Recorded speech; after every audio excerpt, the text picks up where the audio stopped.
right, Shell. This is going to be week 2 review of the PowerPoint stuff for your quiz and just a little study session and just trying to get everything squared away in your mind if you missed maybe some key concepts from the lecture series. So we'll go through these pretty quick again, like 15, 20 minutes, try and make it fast as possible. So for our first slide or our first PowerPoint, we talked about the therapeutic exercise and orthopedic applications. This is an introductory PowerPoint, getting you used to some of the stuff we're going to talk about through the rest of the course. So definitely understand the definition of therapeutic exercise and why we do it, which is listed here. Remediating or preventing impairments, improving, restoring, or enhancing physical function, things of that nature. We also have the differential between the patient and the client. Just know the fundamentals between those two. I want you to try and commit to heart. Now, some of these kind of sound a little similar, like when you get to the difference between balance and like coordination or neuromuscular control or postural stability.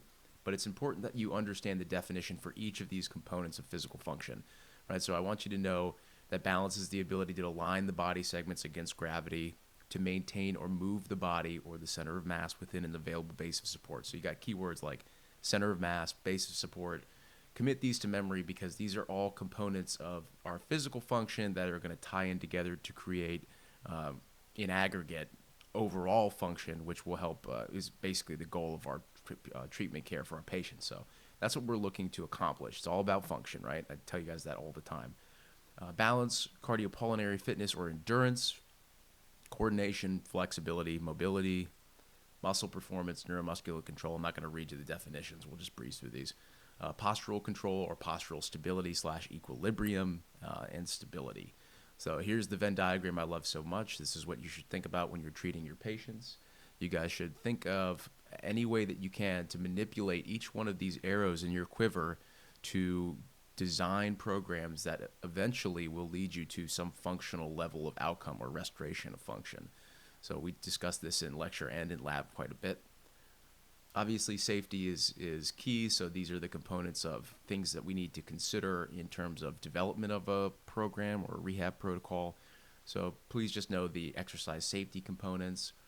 I'm not going to spend a whole lot of time on ICF for this particular quiz or this section, but it is good to know that at least the fundamental components of this model and the basic definitions. So like the difference between what it means to be functioning, which is sort of a characterization of the integrity of body functions as they compare to the patient's ability to participate in life activities. So how well are they able to complete their activities of daily living under their current condition versus disability, which speaks more of the opposite of it, which is the result of any impairments that may come as in lieu of body functional harm or disruption or activity, and what keeps them from being able to do their normal activity. So know the difference between those two.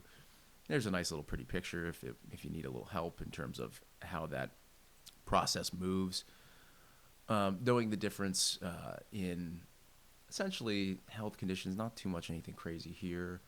An impairment, again, and these are the impairments that we as PTAs will work within these paradigms or bodily systems, physiological systems, musculoskeletal system, neuromuscular, cardiovascular, and pulmonary, and integumentary. So here are impairments of body function. Here are impairments of body structure. And the way that we approach our rehab process is a combination of each in between. So body function would be decreased range of motion, impaired balance, pain, right?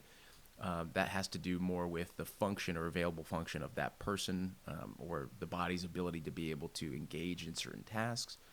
Whereas the impairments of the body structure tend to have a bit more to do with impairments to the anatomy itself. So swelling, scarring, lymphedema, amputation, you kind of get the picture here.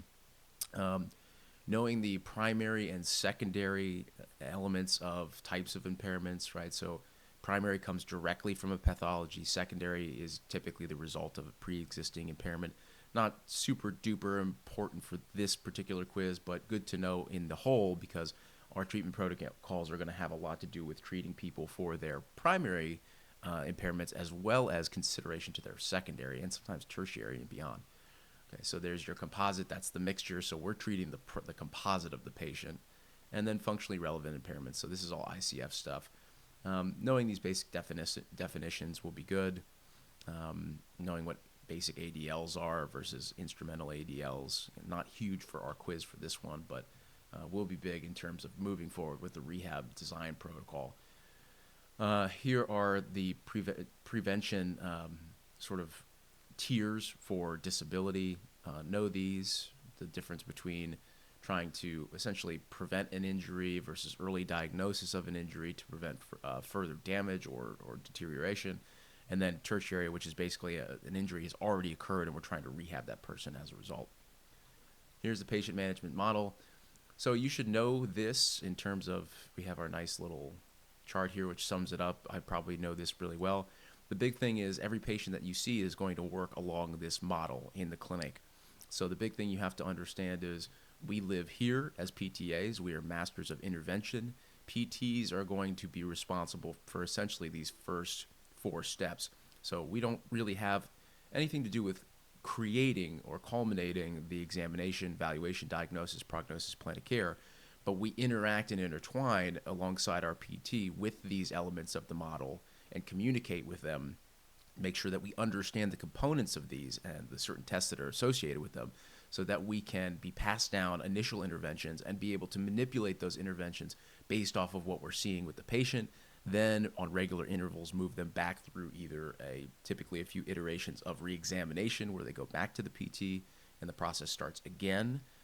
Or if we are out of our scope, it may be necessary to refer outwardly for a different complement of services that may be able to best help the patient that's beyond our scope of practice.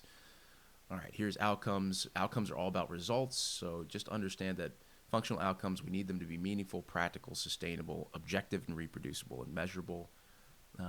How we implement the intervention, this is going to be fairly critical. I would know all these. Being able to, these are all sort of boilerplate, right? We communicate, we coordinate, we document. I think we instruct our patients, we culminate or we work within the intervention. Knowing the difference, I think a lot of these you guys got this in your intro to PTA class, but knowing the roles of PT versus PTA and where those two cross over in terms of their communication and interaction. Make sure that you understand the legal and ethical paradigms with which we have to operate as PTAs and how we are and where we are beholden to our PT in order to safely and effectively treat our patient. These are exercise issues that may come into play when we're trying to implement our intervention. Good to know, not so much for this. Know what a discharge is versus a discontinuation, right? Discharge essentially means we have completed all our goals. Discontinuation means that for some reason we are stopping our services short of achieving all of our anticipated goals for one reason or another. That is pretty straightforward for the most part. I think the big highlights here are going to be obviously intuiting all this information, understanding the patient management model. Make sure you have a good grasp of each one of these, what PTAs can and can't do, and the certain types of tasks that happen at each level. Even if we can't do them, understanding what the PT is doing during the evaluation, during the development of the plan of care. Moving through the model, some of the basic ICF definitions, just have a working understanding. The biggest part of this typically is going to be working within your sort of functional Venn diagram and knowing the definitions and examples of each one of these components. Difference between, we'll get to that in the next slide, but yeah, knowing each one of these by definition and having a practical understanding of how we would implement or manipulate each one of those to be able to affect our patients maximally and progress them. All right, so cool. We got that under 10 minutes. I'm getting better at this. So there's the first PowerPoint. I've hit some of the highlights, so that should give you a good understanding. Go to work on that. If you have questions, your books are great resources for an expanded view on any of these topics. So definitely dive into those in selected view if you need anything further than what you're getting from lecture, lab, and this video. Cool. All right, we're moving on to PowerPoint number 2.